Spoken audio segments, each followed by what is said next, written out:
সারাদিনের কাজের পর যখন দুপুরবেলা খেতে বসি সেই টাইমটা হচ্ছে একদম শান্তিতে, মানে একদম কোনো রকম ঝামেলা ঝঞ্ঝাট থাকবে না। যত বেলা হোক তত বেলাতেই খাবো। যদি এখন খুব বেলা হয়নি, এখন বাজে 2:30। আয়ুষ্মান এসেছে, স্নান টান করে খেতে বসিয়ে দিয়েছি।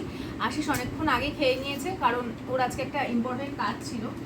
খুব সিম্পল খাওয়া দাওয়া করেছি, ওই জন্য কোনো লাঞ্চ থালি সাজিয়ে তোমাদের দেখাচ্ছি না, কিন্তু যেটুকু মানে কি বলতো একটা স্যাটিসফ্যাকশন থাকে না, সেই খাবারের যে একটা ক্রেভিং, যে এবার ভাত খেতে বসবো।